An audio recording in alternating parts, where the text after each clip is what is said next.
ஆனால் இந்த தங்கலான் படம் வர்றதுக்கு முன்னாடி சாதி ரீதியாக சாதியை வைத்து அந்த படத்தை ப்ரொமோட் பண்ணிக்கிட்டே இருக்காங்க. முழுக்க முழுக்க சாதி வெறியோடு அவர் வந்து இந்த படத்தை வந்து ப்ரொமோட் பண்ணுறாரு. அப்போது அவர் ஒரு குறிப்பிட்ட சாதிக்கு தான் இந்த படத்தை எடுத்திருக்கிறாங்கிற மனநிலையை ஒட்டுமொத்த தமிழக மக்களுக்கும் அவர் வந்து உருவாக்கிட்டார்.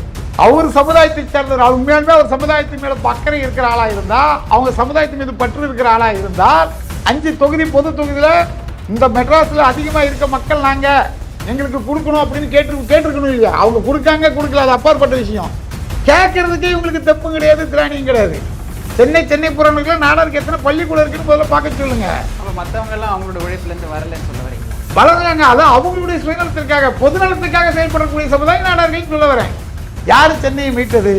சென்னை ஆந்திராவின் தலைநகராக ஆவதை தடுத்தது யார்? தலையை கொடுத்தேனும் தலைநகரை காப்போம் என்று சொல்லி மாப்போ சிவஞான கிராமினி, இந்த மண்ணின் மைந்தர், நீங்க சொல்லக்கூடிய சென்னை, அந்த சென்னையின் உண்மையான மண்ணின் மைந்தர் மாப்போ சிவஞான கிராமினி தான் போராடினார்.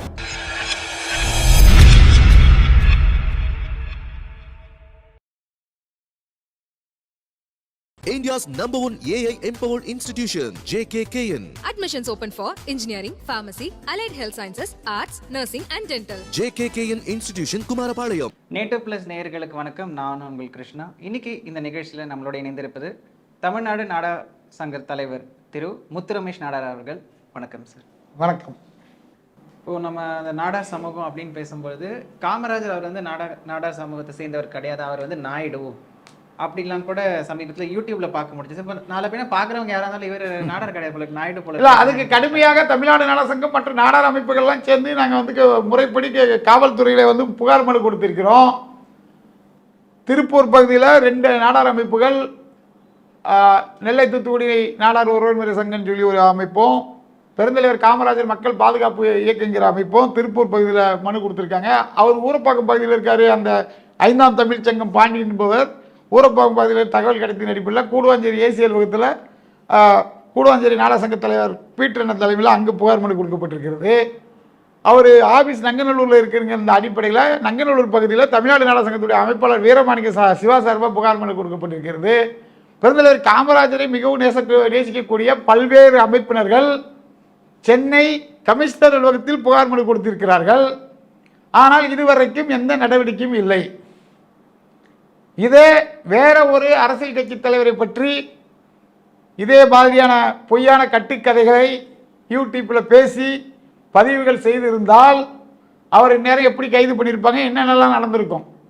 ஆனால் உலகமே போற்றக்கூடிய ஒப்பற்ற தலைவரான பெருந்தலைவர் காமராஜரை, நாடறிந்த நாடாரை, அதாவது கண்ணதாசன் கூட கவிதை எழுதியிருப்பார், பொன்னாடார், பொருள் நாடார், புகழ் நாடார், அப்படிப்பட்ட நாடாரை நான் நாடி வந்தேன்னு சொல்லியிருப்பார். அப்படி கண்ணதாசன் போன்ற ஒரு மிகப்பெரிய ஜீனியஸ் எல்லாம் இவர் நாடாருங்கிறத சொல்லி எவ்வளவோ கவிதைகள் எழுதப்பட்டிருந்தும் கூட இந்த திராவிட திருட்டு அடிமைகள், அப்பன் பேர் தெரியாத ஈனப்பிறவிகள் பெருந்தலைவர் காமராஜரை நாயுடு என்று கூறி அவனுக்கு வந்து தேவை ஒரு விளம்பரம் தேடிக்கிறாங்க. இதில் வந்து அரசு மற்றும் காவல்துறைக்கு வந்து நாங்கள் கடும் கட்டணத்தை தெரிவித்துக் கொள்கிறோம். ஒரு புகார் வருகிறது, அதற்கான ஆதாரத்தை கொடுத்தாச்சு, அவர் அரசு கைது செய்யக்கூட இவங்களுக்கு வந்து நேரம் கிடையாது. இவங்களுடைய வேலை என்னன்னா, ஒரு குறிப்பிட்ட சாதியினர் இறந்தால் மட்டும் அவர் கொலை வழக்கில் சம்மந்தப்பட்டது, அவருக்கு சம்மந்தப்பட்டார், இவர் சம்மந்தப்பட்டுட்டார், இவரை வச்சு இவர் சம்மந்தப்பட்டுட்டார், இவரை வச்சு அவர் சம்மந்தப்பட்டுட்டாரு, அந்த சாதி அடிப்படையிலே காவல்துறை செயல்பட்டு கொண்டிருக்கிறது.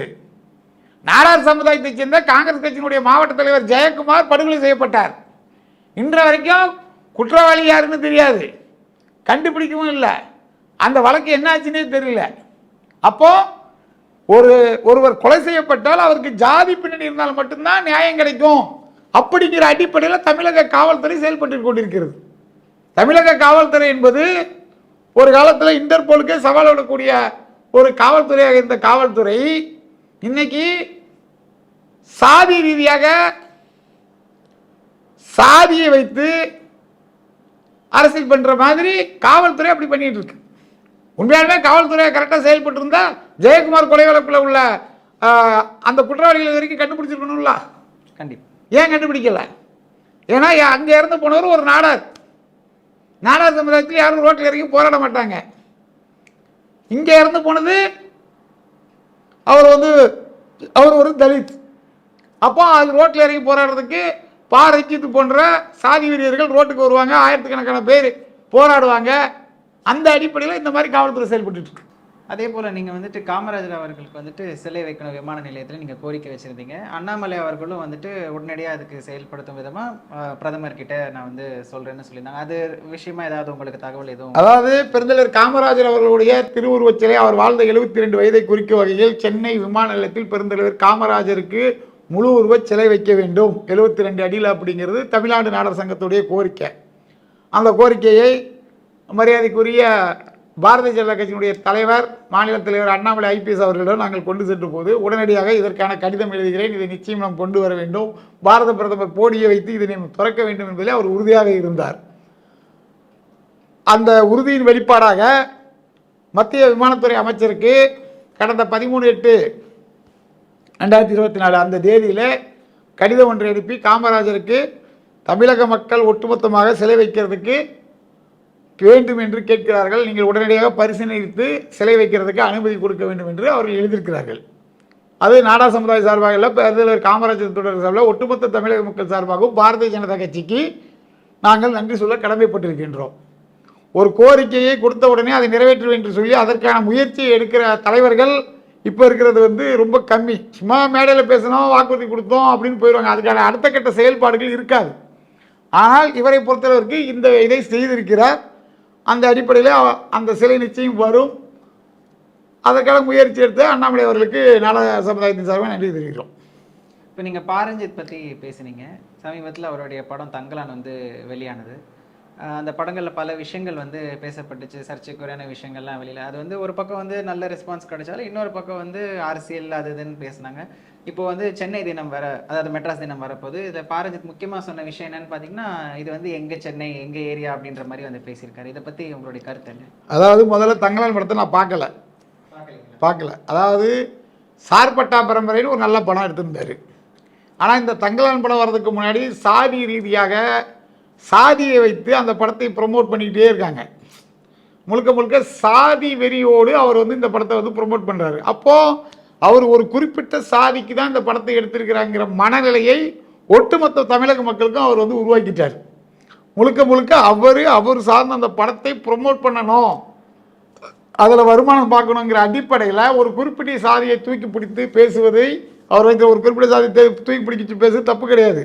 அதே சமயத்தில் அவர் சாதிய வன்மத்தோடு தொடர்ந்து செயல்பட்டு கொண்டிருக்கிறார். இப்போ மெட்ராஸ் டே என்கின்ற சென்னை தினம் இருக்கு இல்லையா, இதை வந்து சென்னையே நாங்கள் தான், மெட்ராஸு நாங்கள் தான் அப்படின்னு அவர் சொல்கிறார்கள். அவருக்கு முதல்ல எந்த ஊருன்னு நம்ம பார்க்கணும். அவருக்கு வந்து சென்னை புறநகர் பகுதியை சேர்ந்த ஊர் ஏதாவது சொந்த ஊராங்கிறத நீங்கள் முதல்ல அவர்கிட்ட கேட்கணும். சென்னைக்கு சம்மந்தம் இல்லாத ஆட்கள் சென்னைக்கு ஒரு 25 வருஷம் 50 வருஷம் 100 வருஷத்துக்கு முன்னாடி வந்துக்கிட்டு சென்னையே எங்களுக்கு தான் அப்படின்னு சொல்கிறது வழக்கமாக இருக்குது.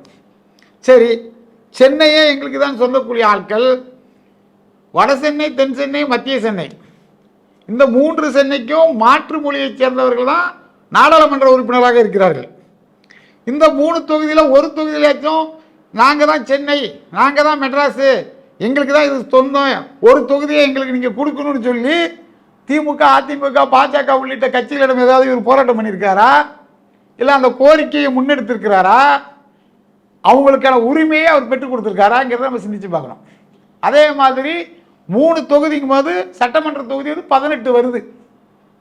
ஒரு 5 தொகுதியிலாவது அவர் சமுதாயத்தை சேர்ந்தவர், அவர் உண்மையாலுமே அவர் சமுதாயத்தின் மேலே அக்கறை இருக்கிற ஆளாக இருந்தால், அவங்க சமுதாயத்தின் மீது பற்று இருக்கிற ஆளாக இருந்தால் 5 தொகுதி பொது தொகுதியில் இந்த மெட்ராஸில் அதிகமாக இருக்க மக்கள் நாங்கள் எங்களுக்கு கொடுக்கணும் அப்படின்னு கேட்டிருக்கணும் இல்லையா? அவங்க கொடுக்காங்க கொடுக்கல, அது அப்பாற்பட்ட விஷயம். கேட்கறதுக்கே இவங்களுக்கு தெப்பும் கிடையாது, திராணியும் கிடையாது. ஆனால் ஒரு அறிவார்ந்த சமூகமான ஒரு சமூகத்தில் பிறந்துவிட்டு அந்த சமூக இளைஞர்களை ஏமாற்றுவதற்காக, அந்த சமூக மக்களை ஏமாற்றுவதற்காக, தன்னை ஒரு அந்த சமூக தலைவராக உருவாக்கி கொள்ள வேண்டும் என்பதற்காக இந்த மாதிரி தேவையில்லாத சர்ச்சையான கருத்தை பேசிட்டு வர்றாரு. இப்போ சென்னையே நாங்கள் தான் அப்படின்னு அவர் வந்து ஒரு ரவுடி தோணியில் பேசுறாரு.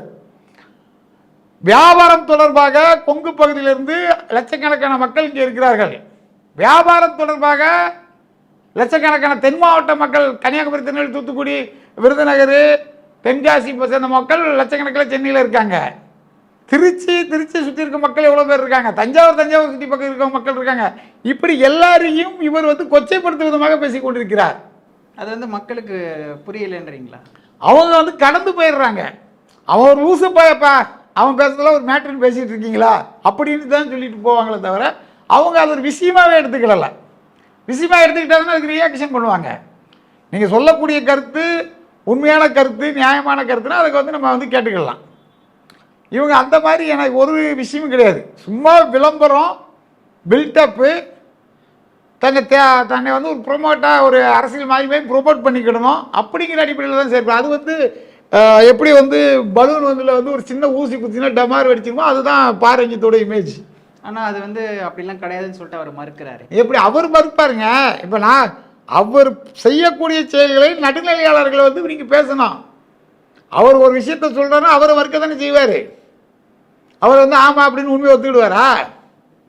நீங்கள் உண்மையாலுமே உங்கள் சமூக மக்களுக்கு போராடணும்னா அரசியல் ரீதியாக சென்னையில் வந்து நாங்கள் தான் மக்கள் தொகையில் அதிகம்னா வட சென்னையிலையோ தென் சென்னையிலையோ மத்திய சென்னையிலையோ ஒரு அந்த சமுதாய மக்களுக்கு அவர் ஒரு சீட்டு வேணும்னு சொல்லி போராடி இருக்கலாமே, ஏன் போராடலை? அந்த மாதிரியான உரிமைக்காக போராடி இருந்தால் இவர் இன்னைக்கு சொல்றதுல நியாயம் இருக்கும். சென்னை புறநகர் பகுதியாக இருக்கிறதுக்கு முழுக்க வளர்வதற்கு நாடார்கள் ஒரு முக்கிய காரணம்னு சொல்லி எல்லாருக்குமே தெரியும். அது ஹார்ட்வேர்ஸ் கடையாக இருக்கலாம், மளிகை கடையாக இருக்கலாம், பாத்திர கடையாக இருக்கலாம், சூப்பர் மார்க்கெட்டாக இருக்கலாம், காய்கறி கடையாக இருக்கலாம். இப்படி தங்களுடைய உழைப்பால் இந்த சென்னை புறநகர் பகுதியை மிகப்பெரிய ஒரு விலை உயர்ந்த பகுதியாக மாற்றியவர்கள் நாடார்கள்.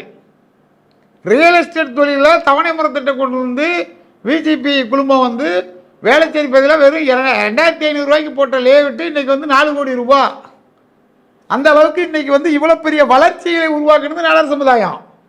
அது மட்டும் கிடையாது, மற்ற சமூகம் மாதிரி அவங்க உழைச்சி காசை எடுத்துக்கிட்டு அதை வச்சு சந்தோஷமாக இருக்கிற மாதிரி ஜாதி கிடையாது நாடார்கள். நாடார்களை பொறுத்தளவுக்கு தாங்கள் உழைத்து உருவாக்கக்கூடிய பணத்தை வைத்து பள்ளிக்கூடங்கள் சென்னை புறநகரில் நாடாருக்கு எத்தனை பள்ளிக்கூடம் இருக்குன்னு முதல்ல பார்க்க சொல்லுங்க. அப்போ மற்றவங்க எல்லாம் அவங்களோட உழைப்புலேருந்து வரலன்னு சொல்ல வரீங்களா? வளர்ந்தாங்க, அது அவங்களுடைய சுயநலத்திற்காக பொதுநலத்துக்காக செயல்படக்கூடிய சமுதாயம் நாடார்கள் சொல்ல வரேன். பள்ளிக்கூடங்களை உருவாக்கி நாடார்கள் மட்டுமா படிக்காங்க. உதாரணத்துக்கு கொட்டிவாக்கத்தில் நெல்லை தூத்துக்குடி நாடார் மகமை பரிபாலன சங்கம் கோயில் இருக்கு. 6000 மாணவர்கள் படிக்காங்க. அந்த 6000 மாணவர்களுக்கு சிறந்த கல்வியை கொடுத்துட்டு இருக்காங்க, 100% தேர்ச்சியை கொடுத்துட்டு இருக்காங்க. விளையாட்டு தொடர்பாக நிறையா விளையாட்டு வீரர்களை உருவாக்கக்கூடிய பள்ளிக்கூடமாக இருக்குது. அவங்க நாடார்களுக்கு மட்டுமா படிக்கிறதுக்கு அட்மிஷன் கொடுக்காங்க? எல்லா சமுதாய மக்களையும் படிக்கிறதுக்கு உருவாக்குறாங்கன்னா அதை உருவாக்குனது யாரு? நாடார்கள், நாடார் சங்கம். இந்த மாதிரி புழலில் பார்த்தீங்கன்னா நல்லழகு பாலிடெக்னிக்கு, டாக்டர் சிவந்தியாதித்தன் மெட்ரிகுலேஷன் ஸ்கூலு அந்த மாதிரி இருக்குது. வட சென்னையில் பார்த்தீங்கன்னா பல ஸ்கூல்கள் இருக்குது, கல்லூரிகள் இருக்குது. இந்த மாதிரி மக்களுக்கு சேவை செய்வதை தங்கள் உழைப்பின் ஒரு பகுதியை ஒதுக்கி கொள்கையை வச்சு செயல்பட்டு இருக்கிறவர்கள் நாடார்கள். அப்போ மற்ற சமூகத்தினர் வந்து தன்னுடைய சுயநலத்துக்காக மட்டும்தான் வந்து இருக்காங்கன்னு சொல்ல வரீங்க, பொது நலத்துக்கு இல்லாமல். நாடார் சமுதாயம் மாதிரி அவங்க பொதுநலமாக செயல்படணும். இவங்க ஒரு உதாரணமாக இருக்காங்க. இவங்களை பார்த்துக்கிட்டு அவங்களும் அந்த மாதிரி செயல்படணும்னு சொல்கிறேன். சுயநலம் எல்லாத்துக்கும் இருக்கும். மழை பெய்யுறது பொதுநலம், கொடை பிடிக்கிறது சுயநலம். நம்மளாம் மனிதர்கள் தான், கண்டிப்பாக சுயநலம் இருக்கும். அதே சமயத்தில் பொதுநலமாக செயல்படுறதுக்கு ஒரு முன்னோடியாக ஒரு சமுதாயம் இருக்குன்னா அந்த சமுதாயத்தை வாழ்த்த வேண்டியது, அவங்களை பாராட்ட வேண்டியது கடமைன்னு சொல்கிறேன். அது இந்த ரஞ்சித் மாதிரி சாதி வெறியர்கள் புரிந்து கொள்ள வேண்டும். சென்னைக்கும் உங்களுக்கும் எந்த ஒரு தொடர்பு இல்லாமல் ஏதோ ஒரு மாவட்டத்தில் பிறந்துக்கிட்டு சென்னை எங்களுக்குன்னு எப்படி சொல்லுவீங்க? இப்போ நான் சென்னை எங்களுக்குன்னு சொல்ல மாட்டேன். அதே சமயத்தில் சென்னையோட பூர்வக்குடிகள் மீனவர்களும் கிராமணிகளும் தான். சென்னையில் அதிக லேண்ட் வச்சிருந்தது கிராமணிகள். பழைய தாய் பத்திரத்தை எடுத்து பாருங்க, நாங்கள் சொல்கிறது உண்மையா இல்லையான்னு பாருங்க அப்படின்னு சொல்கிறோம். அப்போ நாங்கள் சொல்கிறது உண்மையா இல்லையாங்கிறது நீங்கள் பழைய சார்பதிவாளர் அந்த பத்திரப்பதிவு அலுவலகத்தில் உள்ள தாய் பத்திரங்கள் எடுத்தாலே தெரிஞ்சு போயிடும். சும்மா பொய் சொல்லிக்கிட்டு வார்த்தையில் அடிச்சு விடுறதுங்கிறது வேற. ஒரிஜினலாக உண்மையாக என்ன சொல்கிறாங்க? சரி, தலைநகர் சென்னையை ஆந்திரக்காரர்கள் அபகரிக்க முயன்றார்களா இல்லையா? மொழிவாரி மாநிலம் பிரிக்கும் போது பண்ணாங்கல்ல. அப்போ யார் போராடினா? யார் தலைமையில் போராட்டம் நடந்துச்சு? யார் சென்னையை மீட்டது?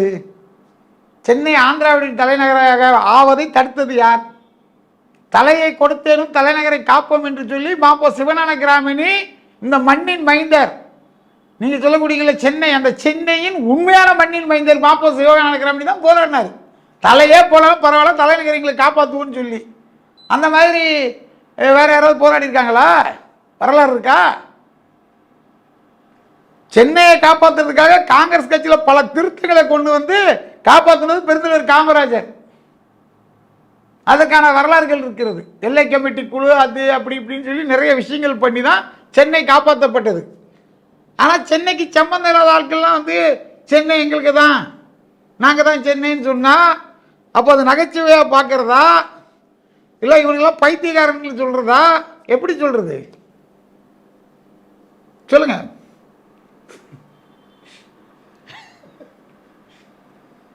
அதாவது சென்னை தினம் 385வது ஆண்டு நாளை தினம் கொண்டாடப்பட இருக்கிறது.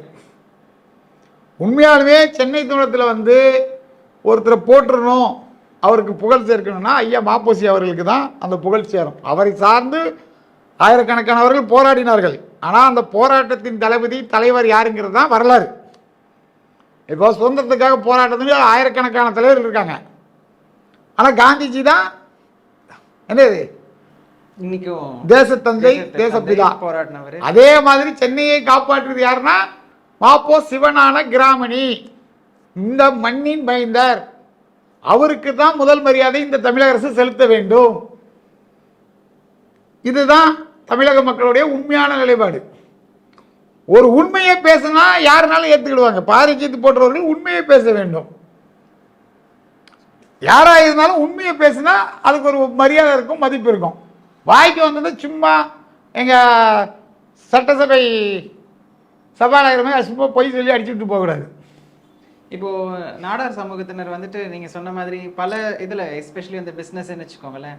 இப்போ எங்கே பார்த்தாலுமே வந்து நாடார் சமூகத்தில் வந்து பிஸ்னஸாக இருக்கட்டும், ஹார்ட்வேர்ஸாக இருக்கட்டும், எல்லா இடத்துலையும் இவங்க இருக்காங்கன்ற பட்சத்தில் இது எப்படி இது பெரும்பாலும் நீங்கள் இருக்கிறது காரணம் எப்படி?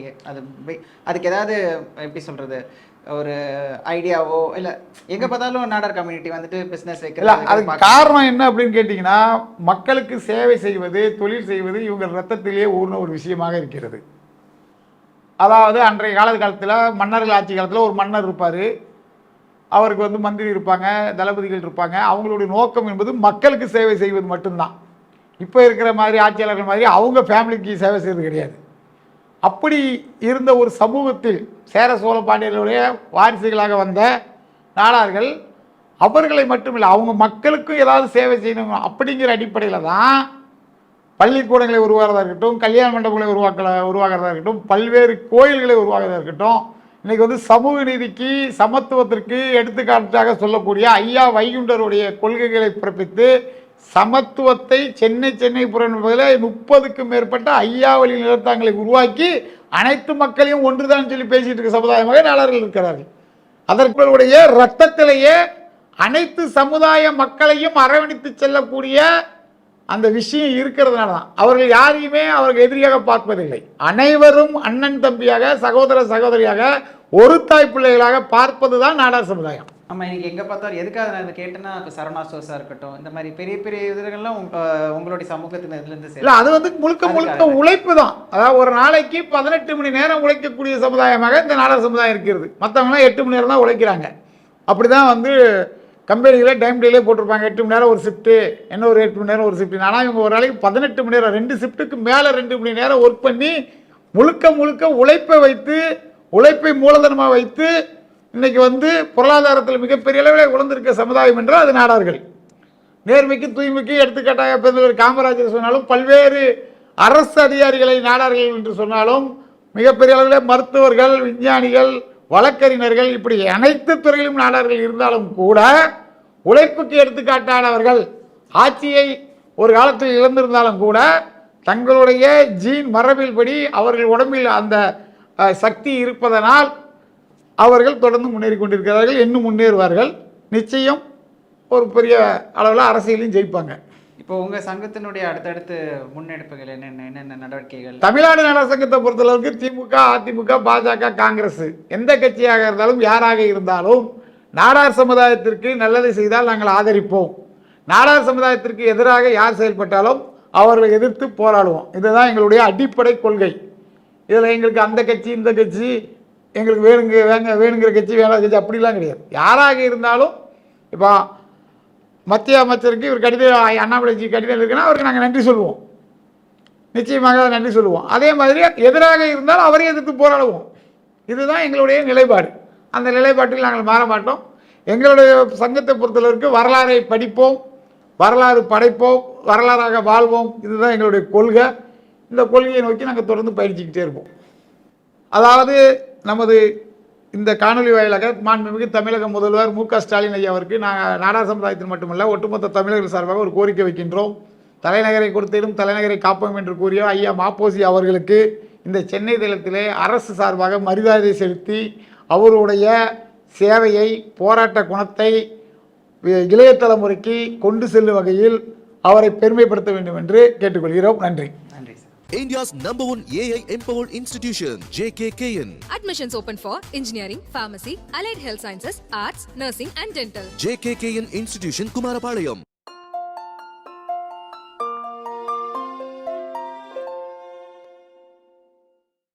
India's #1 AI empowered institution, JKKN. Admissions open for engineering, pharmacy, allied health sciences, arts, nursing and dental. JKKN Institution, Kumarapalayam.